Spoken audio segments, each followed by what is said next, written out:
a gente vai ver, assim, entender qual é o pensamento que o povo judeus tem naquela época. Quando Jesus traz o ensinamento, o que é que tem na cabeça deles, qual é o contexto que eles estão vivendo e o que eles estão esperando. Amém? Então, se eu falar em reino de Deus no Novo Testamento, nas palavras de Jesus, eu tenho que entender qual é o pensamento judeu a respeito do reino, a respeito do rei, a respeito do Messias. É por isso que nós vamos estudar, primeiramente, o Antigo Testamento. Você lembra que a pregação, né, de João Batista é um profeta, é um sacerdote, linhagem sacerdotal, e é um profeta. E ele é um profeta ainda do Antigo Testamento, ele está nessa transição. Então, ele é um homem que tem um chamado profético e ele vem profetizar ainda na Antiga Aliança. E a pregação dele e a de Jesus, lembrando que Jesus também é profeta, e ele vem também ainda com todo esse conhecimento como homem da expressão do judaísmo e das promessas, da profecia judaica. Vocês lembram que a pregação dele é: arrependa-se, amém? Arrependam-se porque o quê? É chegado o reino de Deus. É chegado o reino de Deus, é chegado o reino dos céus. E eles só dizem isso, eles não precisam explicar o que é o reino de Deus para aquele povo. A pregação é bem direta, é bem enfática, é chegado o reino de Deus. Então, isso nos faz entender que as pessoas ali sabiam do que João Batista estava tratando, ok? Pelo menos tinha uma ideia, uma base para aquilo. Então, eles sabiam, quando disse, olha, se arrependa porque é chegado o reino de Deus, eles tinham entendimento, né, do que é esse reino de Deus e aquilo que fazia parte do reino de Deus e por que eles deveriam se arrepender e o que eles estavam esperando. E a gente vai dar uma passada aqui no Antigo Testamento para nós tentarmos entender isso. E aí, nas próximas aulas, hoje mesmo, a gente já começa a trabalhar alguma coisa dentro do Novo Testamento. Tá bom? Então, apesar de não falar reino de Deus no Antigo Testamento, mas nós entendemos e sabemos pela palavra que o reino de Deus se apresenta de diversas formas. Tá bom? Uma da maneira assim que o reino de Deus se relaciona dentro do Antigo Testamento, evidentemente, que é com relação ao povo de Israel. Dentro dessa aliança que Israel tem com o Senhor e que o Senhor faz com ele, tá? Essa aliança afirma a soberania de Deus sobre esse povo. Então, o fato da forma como nós vemos a relação de Deus com Israel, ela é uma relação que diz respeito a reino. Vamos ver alguns fatos aqui que mostram isso. Por exemplo, quando o povo está no cativeiro do Egito, o Senhor diz para Moisés ir até Faraó, porque Faraó deve deixar o povo dele ir. Amém? Vocês lembram disso, né? O povo está cativo no Egito e o Senhor chega lá e diz assim, olha, deixa o meu povo ir, deixa o meu povo sair daí. E isso demonstra que existe um relacionamento entre Israel como povo, né, um povo que está subordinado, que está debaixo de um governo maior. Tem o governo de Faraó, eles estão debaixo do governo de Faraó, são escravos de Faraó, mas existe um governo maior, existe uma soberania sobre o povo de Israel. Existe uma soberania legítima, porque eles estão como escravos no Egito. Mas Faraó é um usurpador, é alguém que está numa condição de reinado, né, que não é legítima sobre o povo. Mas Deus é legitimamente o rei e o governo que está sobre Israel. Amém?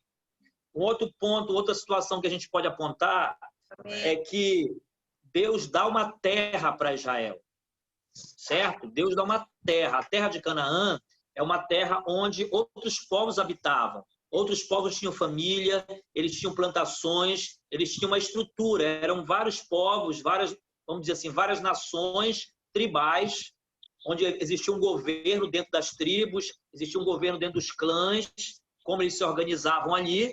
Mas Deus determinou pela sua soberania, pelo seu governo, o poder que ele tem sobre a terra como criador da terra. Ele disse, essa terra ela vai ser do povo de Israel. Então, isso aí é soberania, isso é governo, isso é domínio.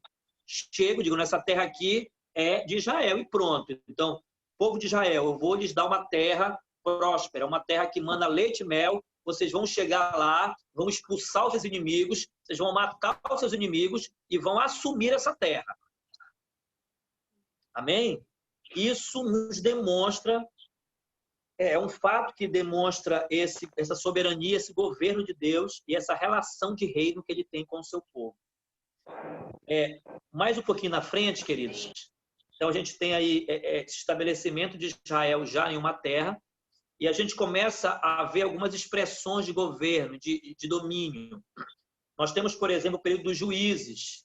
O que é o período dos juízes? É um período onde se levantam em tribos diferentes pessoas para assumir um lugar de autoridade, para assumir um lugar de governo.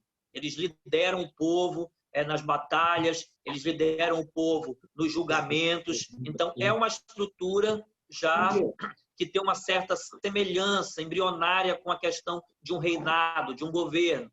Então, mostra também essa relação de governo. Eles estão ali como representantes de um reino superior, de alguém superior, no caso, Deus. E queria lembrar também de uma transição que acontece, a gente vai sair dos juízes, e nós sabemos que nós vamos entrar ali no livro de Samuel, no livro de Reis, e aí a forma de governo de Israel deixa de ser tribal, deixa de ser cada tribo por si, e nessa organização de juízes, e ela vai passar a ter um rei. É o primeiro momento em que o povo de Israel até aí tem líderes. Esses líderes se relacionam de alguma forma como uma expressão de governo.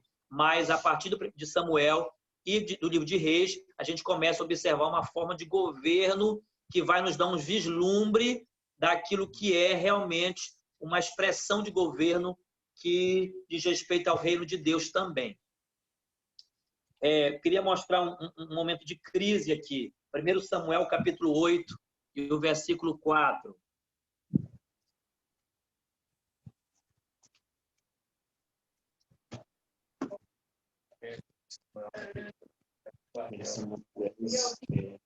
Quem achou? 1 Samuel 8, 4.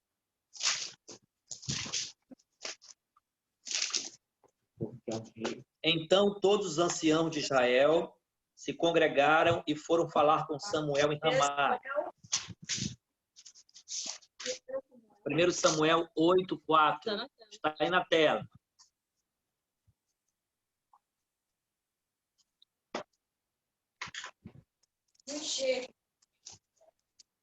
Diga cheio. Cheio. Eu vou ler, tá?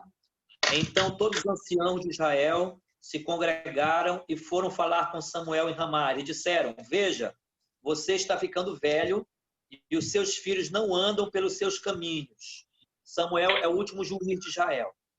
Os seus filhos não andam nos seus caminhos. Por isso queremos agora que você nos constitua um rei para que nos governe, como acontece em todas as nações. Então, eles estão pedindo aí um rei para Samuel. Samuel não gostou dessa palavra quando disseram: dá-nos um rei para que nos governe. Então, Samuel orou ao Senhor e o Senhor disse a Samuel: atenda a voz do povo em tudo o que lhe pedem, porque não foi a você que rejeitaram, mas a mim, para que eu não reine sobre eles, segundo todas as obras que fizeram, desde o dia em que eu tirei do Egito até hoje, pois me deixaram e serviram outros deuses. Assim também estão fazendo com você. Certo? Então, nesse momento aí, o que o texto mostra, eles querem um rei humano, eles querem alguém que possa reinar sobre eles assim como as outras nações possuem. E nesse momento eles rejeitam a Deus. É uma expressão de rejeição a Deus, porque o texto está dizendo que Deus disse para Samuel que eles não querem que ele reine sobre eles. Então, aí nós vemos como que o reino de Deus já estava, o reinado de Deus já estava sendo implantado e já havia elementos e formas de relacionamento no que diz respeito a reino, no caso, o reino de Deus. Amém, gente? Entenderam? Amém. Se não entender, fale, tá? Quiser perguntar alguma coisa, não tem problema. Quiser parar e perguntar logo alguma coisa, pergunte. Ok? Posso prosseguir? Sim, pode. Amém. Então, depois desse tempo, Samuel atende ao pedido do povo. E aí vai ungir um rei. Perguntinha de novo. Quem é o primeiro rei de Israel? Saul. Saul. Glória a Deus. Glória a Deus. Foi o Senhor que ungiu ele, né? Então, Saul.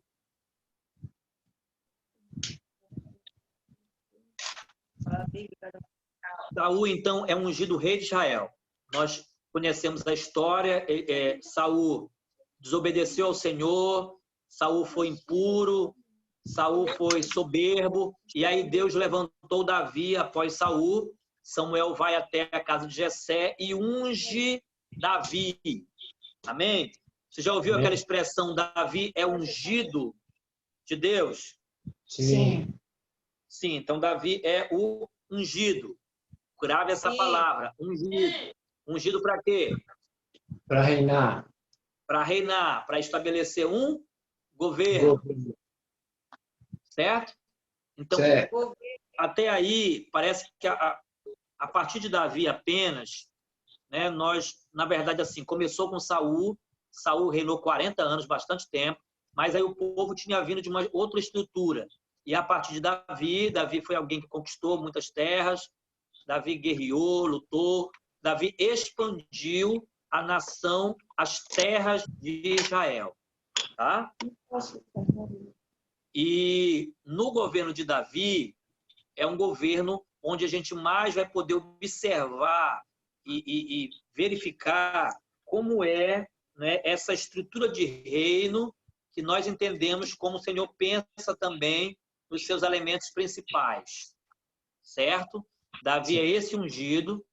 E sobre Davi, né, como era o modelo do reinado de Davi? É um rei que governa como representante do Senhor e está debaixo da sua liderança. Então, Davi não é... Ele é soberano com a sua posição de rei sobre a nação, mas ele não tem uma soberania total. Ele se submete à soberania de Deus. Certo?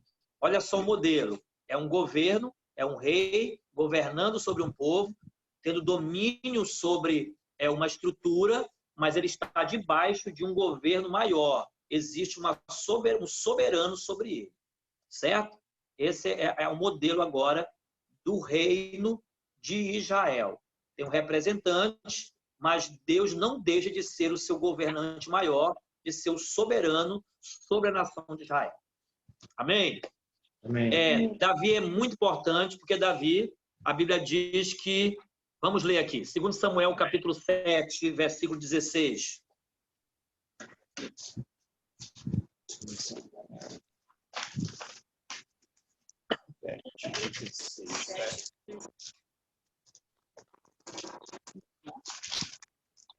Alguém lê, por favor.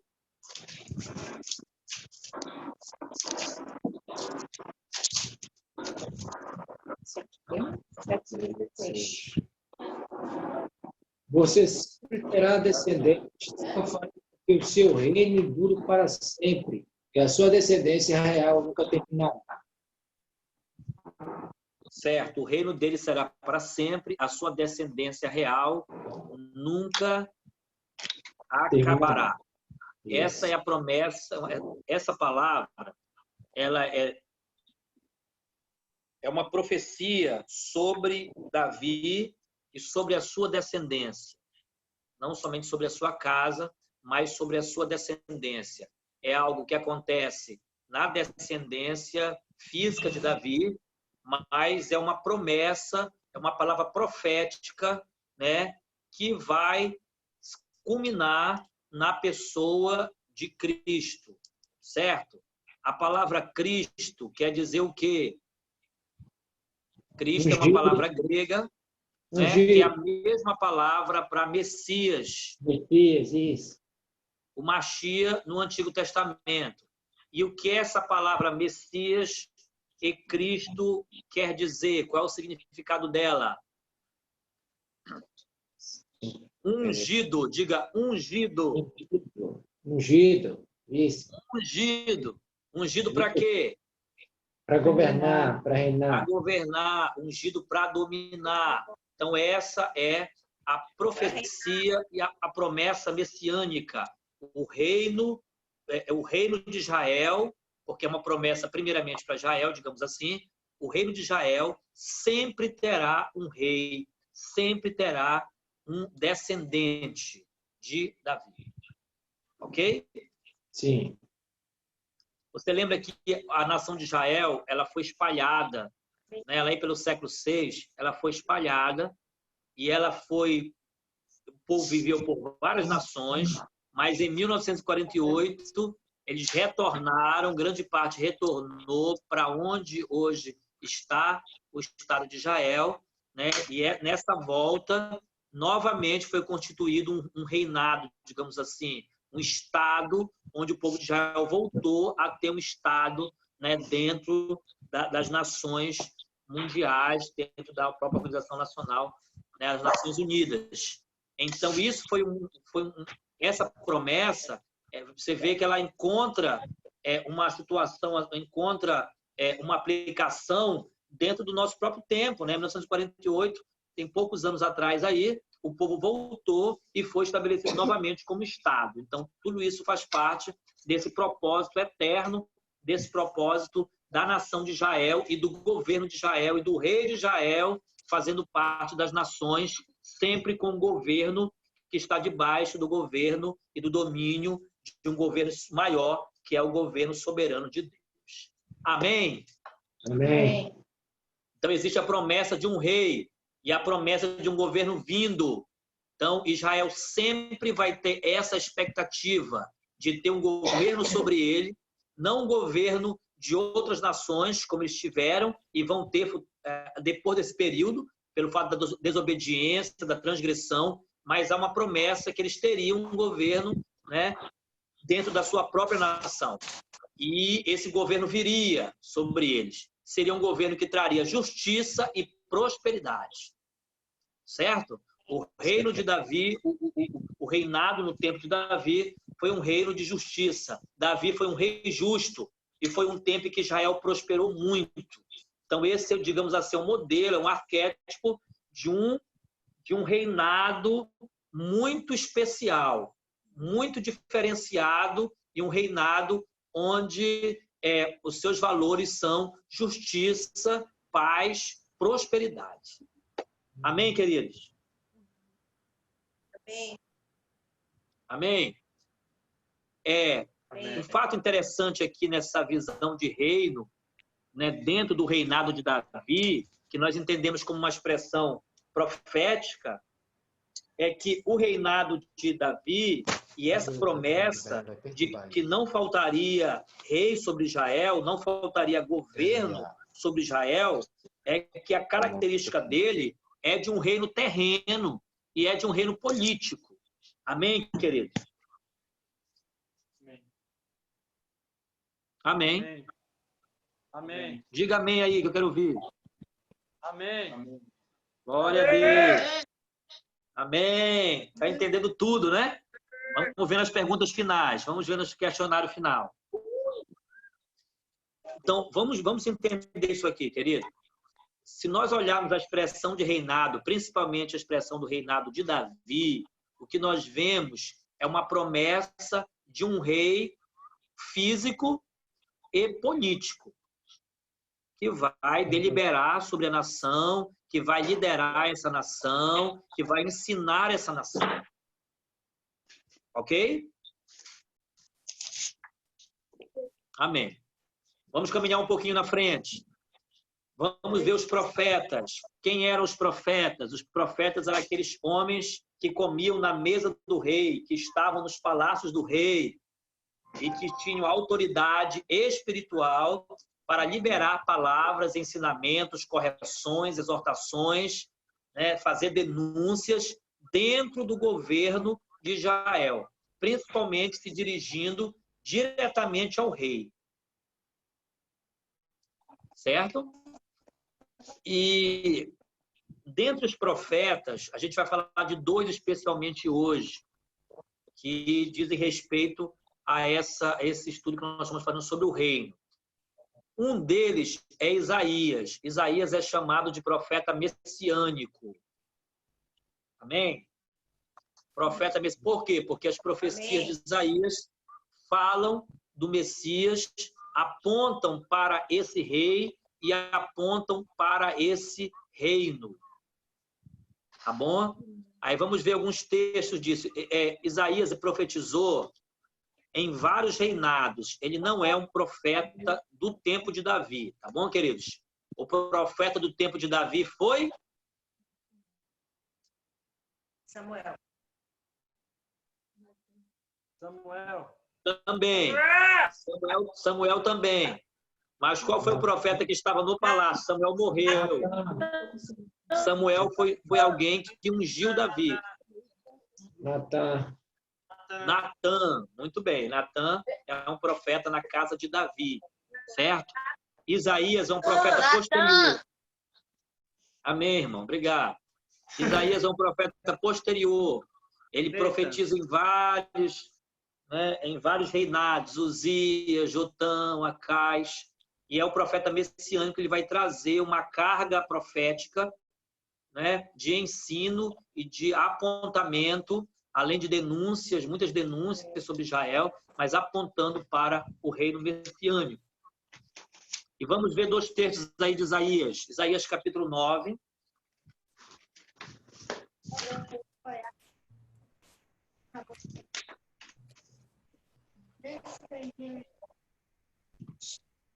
Isaías 9.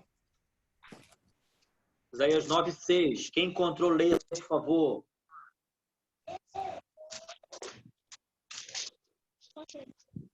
Porque para nós um menino é nascido,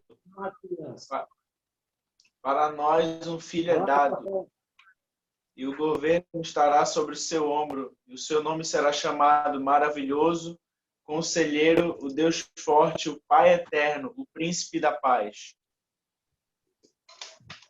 Certo. Amém. Então, essa profecia está falando de quem, queridos? Está falando justamente desse ungido, né? Amém? Amém. Vamos nem chamar de Jesus por enquanto. Vamos falar desse ungido, desse Messias, o Matias, desse que é o Cristo. Então, ela está falando, está dizendo a respeito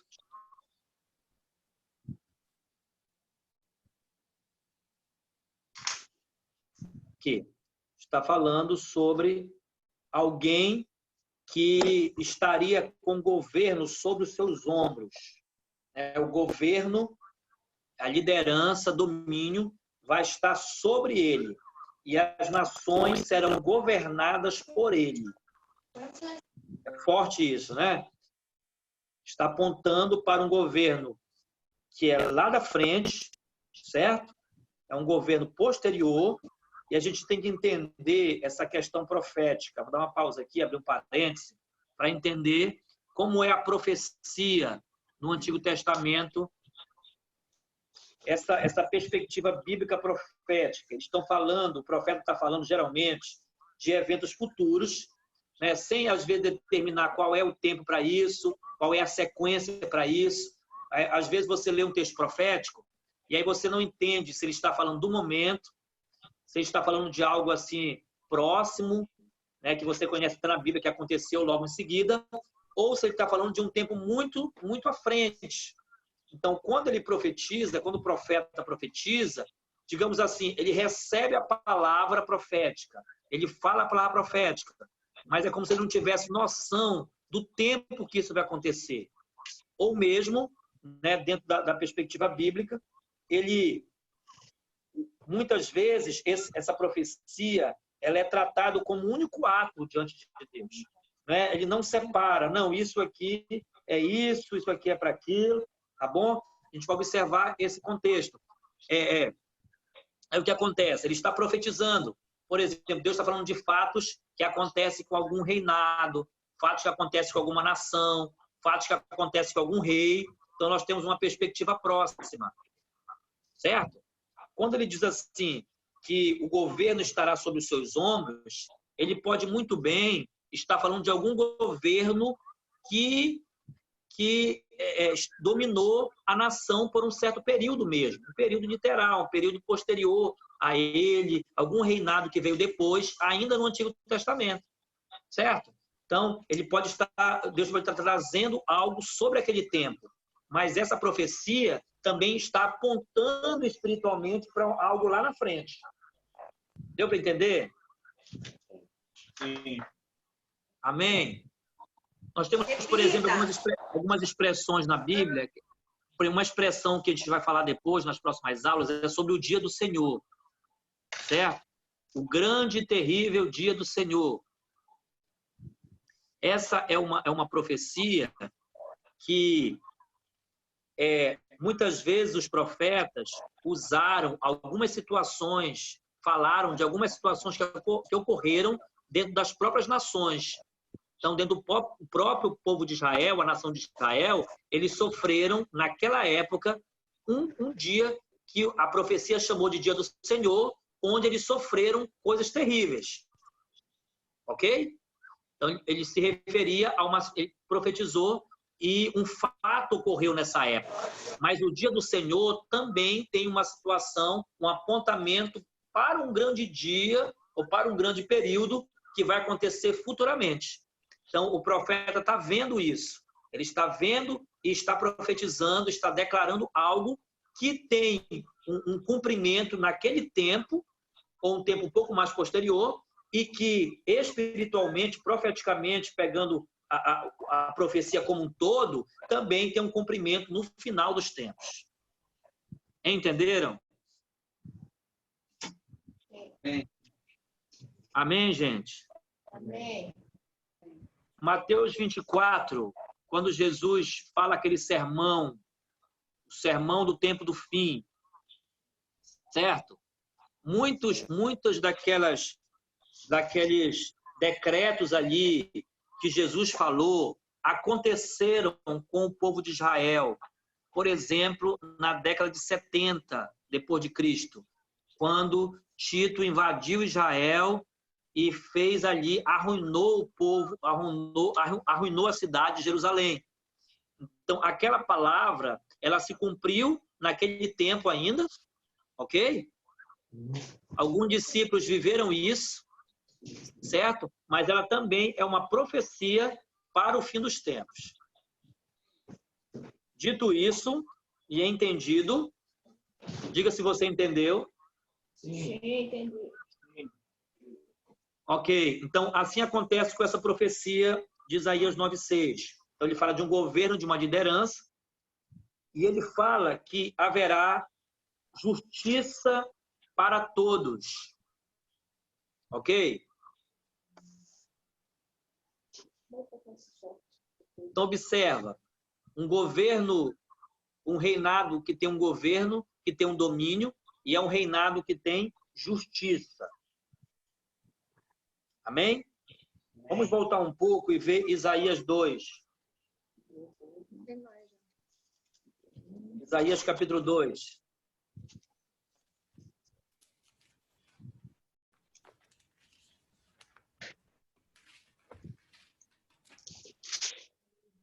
Isaías 2 rapidinho. Isaías 2:2.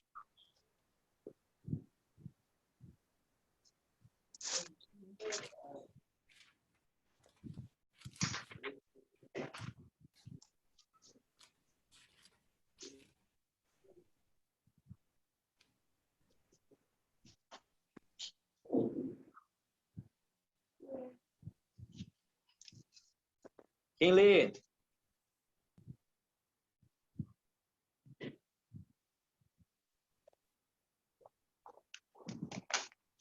Nos últimos dias, o templo das atenções de todo mundo.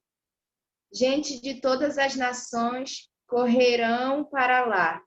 O comentário geral entre os povos vai ser o seguinte: vamos ao monte do Senhor, ao templo do Deus de Israel. Lá ele nos ensinará as suas leis. Vamos aprender a andar nos seus caminhos, porque a lei sairá de Sião. De Jerusalém virá a palavra do Senhor. Os grandes problemas internacionais serão resolvidos pelo Senhor. Todas as armas das nações serão transformadas em ferramentas úteis, pás, arados e enxadas. Nunca Amém. mais as nações farão guerra, nem se prepararão para a batalha. Certo. Obrigado, Davine. Tá. Forte esse texto aí, né? E está falando de um momento em que esse governo, esse reino, será estabelecido no alto do monte. Ele chama de Monte do Senhor, ok? O Monte do Senhor. E os povos virão para serem ensinados, porque de Sião virá a lei. Então, ele fala de uma constituição, né? A constituição desse governo, a lei desse governo. E essa lei é a lei do Senhor. Amém? Ele chama de lei, essa lei é Torá, essa lei é a lei do Senhor. Então, os povos virão para aprender, né? Serão legislados a partir da lei do Senhor. Amém? E isso acontecerá em Sião. Reis virão para aprender a lei em Sião, que é Jerusalém. Dá um glória a Deus aí, crente. Glória a Deus. Aleluia.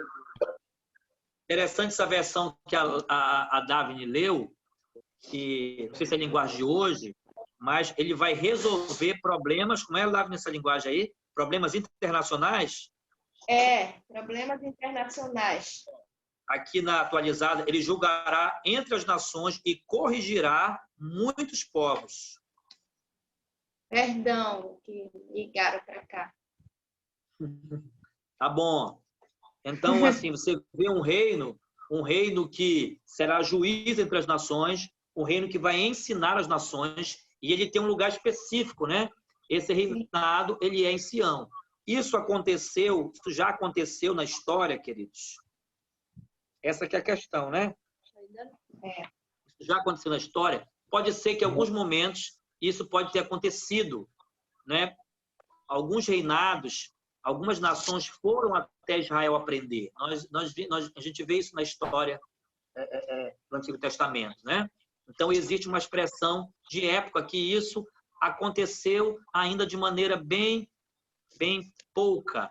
Mas aqui ele está falando de uma situação que é uma plenitude. Então, está apontando para um reino que tem um rei em Sião, onde as nações irão até ele, as nações aprenderão com ele, e ele julgará, resolverá os problemas das nações.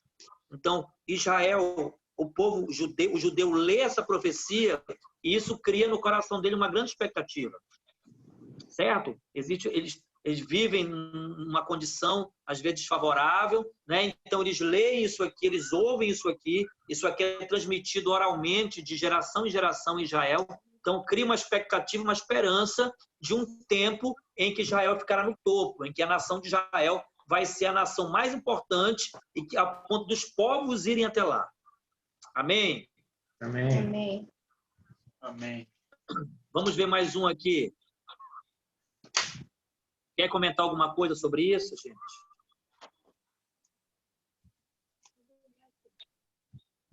Alguém quer falar alguma coisa? Perguntar alguma coisa? Fale agora ou fale depois. Para sempre. Ninguém quer falar nada, tá bom. Sinal que estão entendendo tudo, né? Ou não. Vamos então aqui para um outro profeta. Quero, mas a internet Um outro profeta que é muito importante nesse contexto de reino é o profeta Daniel. O profeta Daniel. Daniel, as profecias de Daniel, a própria história de Daniel, vocês sabem muito bem que Daniel viveu ali no palácio, foi alguém que esteve ligado todo o tempo diretamente com o rei, ele foi um primeiro-ministro ali do reinado, ele foi uma liderança em todos os reinados ali da Babilônia, ele sempre foi alguém com uma posição muito elevada, muito importante, né? E foi um profeta. Além de um estadista, ele foi também um profeta. E ele tem, o livro de Daniel traz todo assim, um quadro que a gente pode aprender, pode perceber a respeito de reino, né? O tema ali é a soberania de Deus. Então, fala muito sobre essa questão que nós estamos estudando hoje. Daniel demonstra a soberania de Deus. A gente tem aí uma situação, quando a gente lê o livro de Daniel, que é esse confronto sempre do reino de Deus e dos reinos humanos. Vamos ver aqui, por exemplo, Daniel 2. Daniel capítulo 2, nós temos aquela visão, aquele sonho que Nabucodonosor teve, que foi o sonho daquela estátua, lembram? Sim. Lembra a estátua? Tinha cabeça de ouro. Sim, peito de prata. Tinha peito de prata, lembra? Aham. Sim. Perna de... Já estão aí em Daniel 2? Tá abrindo. Ah, Sim. Ainda não. já. Chegou.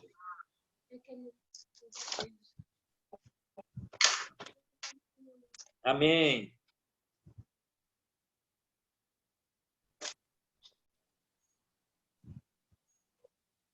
Então, cada parte ali daquela estátua representava um ou alguns reinos, certo? Sim. E o que acontece com aquela estátua? A profecia diz, a interpretação do sonho diz que Nabucodonosor viu uma pedra que foi cortada assim ao fio das mãos. E essa pedra atingiu aquela estátua e destruiu, esmagou, né, aquela estátua. A interpretação é que aquela estátua representava reinos na Terra. Aí tem várias interpretações sobre isso, mas assim, principalmente o reino babilônico, naquele tempo o reino era o reino da Babilônia, e Israel, o povo de Israel estava exilado, estava no cativeiro, certo? E aí o reino da Babilônia, depois do reino da Babilônia veio os medo-persas, os medos, veio os persas, depois veio o reino dos gregos, né? Alexandre o Grande, e depois veio o reino romano. Esses foram os principais reinos que surgiram naquela época. Quando Jesus vem, está na terra, naquela época, na Palestina, o reinado daquele tempo era o reinado romano. Ok, gente? Bondebiblia.com.br. Então, já havia passado o reino babilônico, já havia passado o reino medo-persa, o rei Dario, aquele da Cova dos Leões, é o reino medo, e o Ciro é o rei da Pérsia, que faz o pregão para o povo voltar para Jerusalém. Ok? Então, esses reinos foram reinos poderosos. Então, a palavra profética era que esses reinos se levantariam, naquele tempo já era babilônico, e os outros reinos viriam. Mas essa pedra destruiria todos os reinos. Diz amém, irmão? Amém. Amém. Amém. Opa, travou aqui, mas voltou já, graças a Deus. Você não foi destruído, não. E a palavra diz que esse reino cresce até encher a terra. Esse reino vai crescer, né, até encher a terra. A Bíblia diz que a terra será cheia do conhecimento de Deus. Então, isso é uma palavra que esse reino ele vai crescendo, ele vai expandindo. Ok, gente? Vamos para Daniel 7. Em Daniel 7, já é aquela visão dos animais que aparecem. Aparecem lá alguns animais nessa visão. Viu aí? Sim. O primeiro era como um leão, o segundo era semelhante a um urso, o terceiro era semelhante a um leopardo. E o quarto animal era terrível, espantoso e muito forte. Ok? Então, esses animais, eles representam também reinos, né? Também são reinos injustos e impiedosos. Aí aparece um personagem nessa visão. Vamos ver aqui. Versículo de número 9. Vou ler aqui o versículo 8 primeiro. Enquanto eu observava os chifres, então o último animal nascia chifres sobre ele, e eis que entre eles subiu outro chifre pequeno diante do... Vamos voltar aqui, gente. No quarto animal, certo? Que devorava, fazia pedaços e pisava com os pés o que sobrava, era diferente dos outros. E ele tinha 10 chifres. Enquanto observava os chifres, eis que entre eles subiu outro chifre pequeno, diante do qual 3 dos primeiros chifres foram arrancados. E eis que neste chifre havia olhos, como óleo de ser humano, e uma boca que falava com arrogância. Ok? Você sabe que chifre é esse?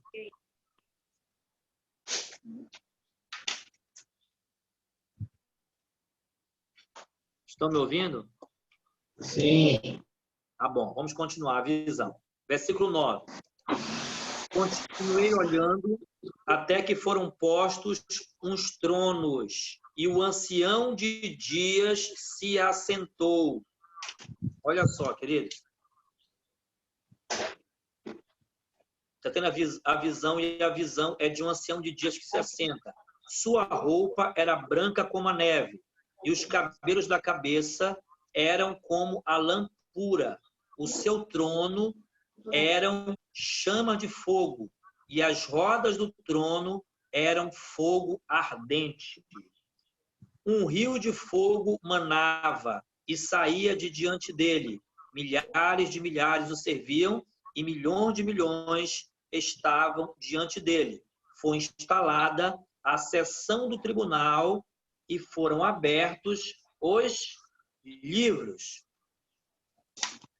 O que é que essa visão e essa cena lembra para você? Outra parte da Bíblia que isso aqui que se refere a isso também.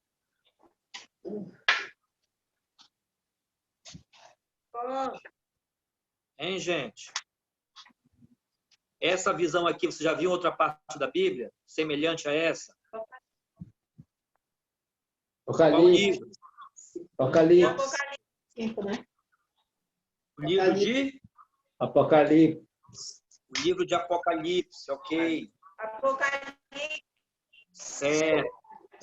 Então, veja só a situação. Qual é a diferença desse texto aqui de Daniel para o texto de Isaías? Né? O texto de Isaías, bem como o reinado de Davi, nós vemos algo físico. Amém? Quem olha para a profecia de Davi, de Isaías, e olha para os salmos também de Davi, observa a coisa dentro de uma perspectiva física, terrena, política, ok? Mas a visão de Daniel é uma visão mais transcendental, já é uma visão dentro de um aspecto, ele tem a visão desse ancião de dias, né? Olha só a roupa dele, as expressões que são colocadas aí, são expressões, como você disse, em Apocalipse nós vemos essas expressões também, então já é uma coisa mais celestial. Certo? Amém. Sim. Amém. Olha o versículo 11. Continuei olhando por causa do som das palavras arrogantes que o chifre proferia. Olha só, aquele chifre que representa um reino, um governo, ele fala palavras arrogantes. Fiquei olhando e vi que um animal foi morto e o seu corpo foi destruído e entregue para ser queimado. Quanto aos outros animais foi tirado o domínio. Aos outros animais foi tirado o domínio, são governos. Mas foi-lhes dada prolongação de vida por um prazo e um tempo. E o versículo 13, eu estava olhando nas minhas visões na noite, e eis que vinha com as nuvens do céu alguém como um filho do homem. Ele se dirigiu ao ancião de dias e o fizeram chegar até ele. Foi-lhe dado, 14, foi-lhe dado o domínio, a glória e o reino, para que as pessoas de todos os povos, nações e línguas o servissem. O seu domínio é domínio eterno, que não passará, e o seu reino jamais será destruído. Aleluia! Amém. Amém. Então, Daniel está vendo reinos, está vendo nações, como Isaías viu, só que ele vê uma figura diferente. Isaías, a figura que aparece de Isaías é um rei que vai julgar, que vai fazer coisas que em muito se assemelha àquilo que nós vivenciamos hoje, que nós apreciamos hoje, né? As nações em guerra, vemos governos em conflito com outros governos, vemos injustiça, vemos todo tipo de impiedade, tá? E ele vê um governo, um rei que está liderando isso, que está julgando, que está aconselhando, que está corrigindo, que está acabando com esses conflitos e trazendo justiça. Amém? Agora Daniel vê um ser, né? Vê esse filho do homem que recebe também domínio, que recebe também governo. Mas ele recebe de um ancião de dias, dentro de uma figura, de um quadro ali, né? Bem apocalíptico, digamos assim. Certo? Algo que não é físico, é algo transcendental. Esse filho do homem, ele vem das nuvens. Amém, queridos? Amém. Para nós entendermos isso aqui. Vamos finalizar. Quem é esse ancião de dias, gente? O que vocês acham? É um homem do tempo de Daniel?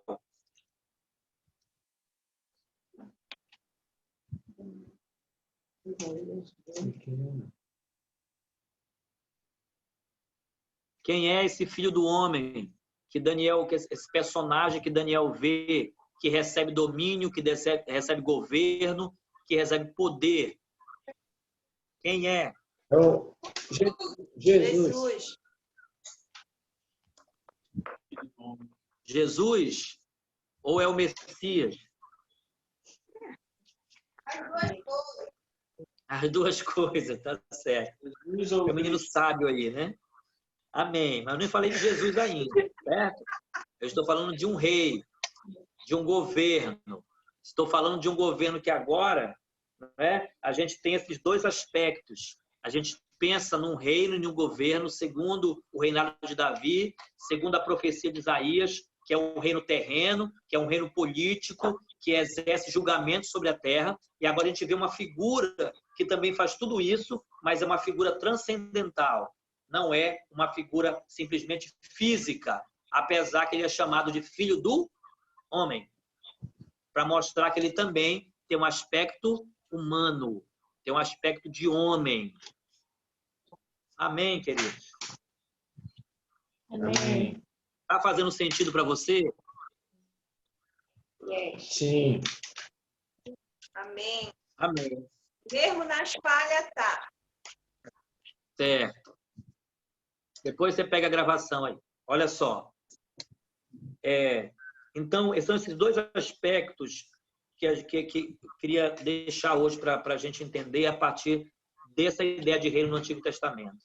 Tá bom? É um reino literal, um reino físico, um reino político. Então, a esperança de Israel é que venha um reino assim. Amém? Mas é também um reino celestial. É um reino transcendental. Então, essas duas coisas, elas vão estar ligadas. Elas estão ligadas com o reino, estão ligadas com o rei, e na cabeça do judeu, né, isso tem muita relação. Certo? Por exemplo, filho do homem é a expressão que Lucas mais usa. Lucas usa essa expressão no Novo Testamento. Então, quando Lucas fala sobre o filho do homem, na cabeça das pessoas, de quem lê a sua carta, o seu evangelho, remete justamente a essa visão de Daniel. Amém? E, posteriormente, as igrejas da Ásia vão receber a revelação escrita por João, né? Onde também existe essa figura, esse filho do homem que aparece com esse poder, com esse governo, com esse domínio, e ele é digno de ser adorado.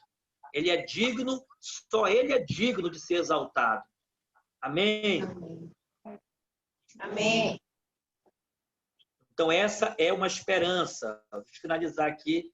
Então, quando João Batista diz, olha, é chegado o reino de Deus, né? Ele está trazendo essa expressão, ela tem toda essa bagagem de conhecimento e de entendimento, de expectativa para aqueles homens. Vai ser chegado um reino político, vai ser chegado um reino terreno, um rei vai se assentar aqui, ele é descendente de Davi e ele vai trazer a justiça e a prosperidade. Eu coloquei aí para você, ó, o pensamento judaico vigente na época era: o governo viria através do reino messiânico, escolhido da descendência de Davi. Lembra da história do discípulo de Emaús, quando eles vão conversando com Jesus ali, e eles estão meio que decepcionados, porque esse reino não foi implantado. Amém?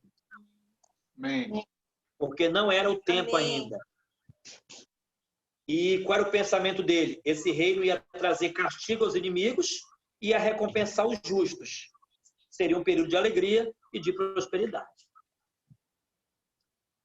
E 2, o reino e seu agente eram realidades transcendentais e celestiais. Portanto, traria o livramento do povo com algo presente e dinâmico. Então, eles esperavam também. Por isso, quando Jesus chega com os milagres, quando ele chega com os sinais, as maravilhas, também aponta para esse homem que não é simplesmente um homem, né, físico, mas é um homem Deus, é um homem transcendental que traz algo da parte de Deus. Ok? Então, no tempo ali, os judeus viviam sob o governo de opressão. Há muito tempo, eles não tinham mais um rei. Quem foi o último rei de Israel? O rei de Israel ali foi Zedequias, que foi para... Israel nem se fala, mas Judá que permaneceu, né? Que foi para o cativeiro babilônico, e depois Zorobabel, que liderou ali, depois outros governos, mas o fato é que eles não estavam mais sendo governados por um rei da descendência davídica, aquilo que eles esperavam, que tinha uma promessa sobre eles. Então, eles queriam sair daquela opressão. O anseio deles era por libertação, por identidade de nação novamente e por prosperidade. Esse é o anseio, né? Eles terem uma nação, terem a sua identidade, terem o seu reinado, terem o seu rei. Eles queriam ser libertos daquela opressão, e esse filho do homem vem, né, com essa palavra profética, que seria um libertador. Ele receberia domínio e governo, e ele abateria aqueles outros governos, e uma promessa de prosperidade. Né? Por isso Jesus disse: bem-aventurados, felizes são. Amém, queridos? Amém. Entenderam? Sim. Sim. Fez sentido muita coisa?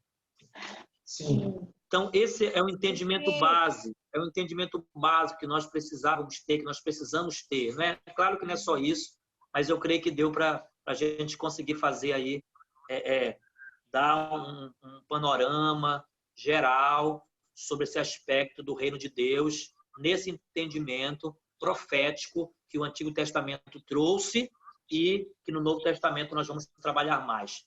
Aí eu pergunto para você, quando Jesus veio, essas promessas se cumpriram? Ainda não. Não. O Messias já veio? Já. Já. Já. Né? Havia o apontamento desse ungido que viria, e ele veio. Mas aquilo que, vou dizer mais, né? Muitas dessas coisas que estavam profetizados aconteceram no tempo de Jesus ou não? Sim ou não? Não. Não tudo, né? Isso. Muita coisa aconteceu? Sim. Em muitos aspectos. Mas a decepção de muitos foi porque essas promessas, aquilo que eles esperavam, da maneira que eles esperavam, não se cumpriram naquele tempo, naquela época. Certo? E aí Jesus morreu, o ungido morreu, ressuscitou e foi embora para o céu. E agora? Voltará. Amém. Amém. Glória a Deus que nós temos essa revelação e essa expectativa, essa esperança. Tá bom? A gente vai falar mais lá na frente sobre... Porque tem profecia aí que já se cumpriu, tem profecia que diz respeito a esse reino de Deus que está se cumprindo e tem muita coisa que ainda vai se cumprir. E uma questão importante é que, assim, eu queria levantar aqui, será que os judeus estavam preparados para essa vinda, esse encontro com Jesus, mesmo nesse primeiro momento? Será que eles se prepararam de forma correta? Será que eles entenderam essas profecias? E o comportamento deles foi um comportamento que cooperou para que essas profecias se cumprissem?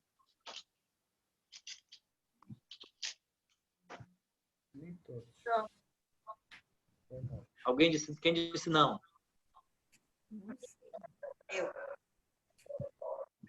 Interessante porque eles conheciam isso, né? Eles conheciam essa palavra, eles eram ensinados nessa palavra e viveram nessa perspectiva. Mas eu queria levantar essa situação da preparação para esse reinado que veio. Jesus veio, né? E algumas coisas ele trouxe e se cumpriram naquela época, espiritualmente, as próprias condições no aspecto terreno, físico, alguma coisa aconteceu ali. Ou talvez eles não entenderam a profecia corretamente, porque disseram, mas quanto vai restaurar Israel? Né? João mesmo disse, lembra que João falou assim, ó, pergunta para ele se ele é aquele mesmo, né? Ele mesmo da profecia, ou nós temos que esperar outro?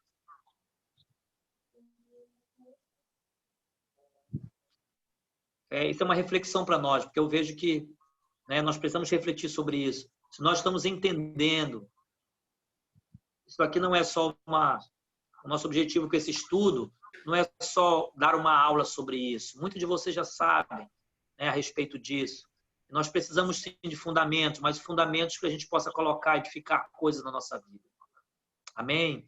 Eu vejo assim que eles não estavam preparados, eles não se prepararam corretamente, eles não entenderam corretamente quem era esse Jesus, né? O que era esse reino.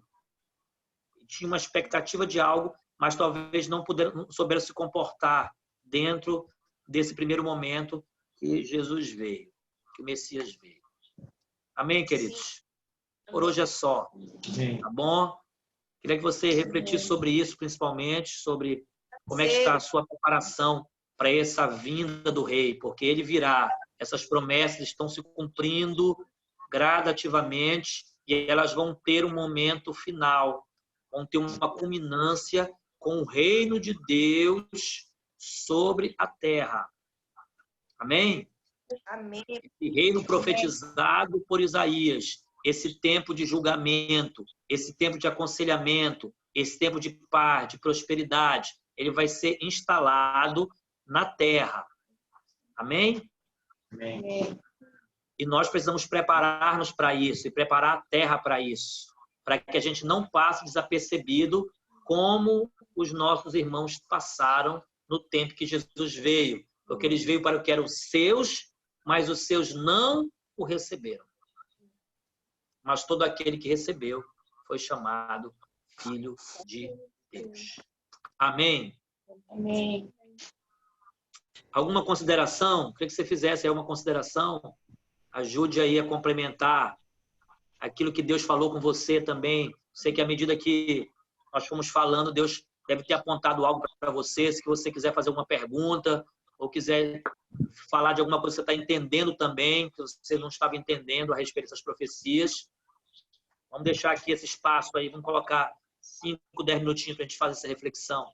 Então, 9h05, vamos terminar aí no máximo 9h15. Pode falar, gente. Microfones abertos.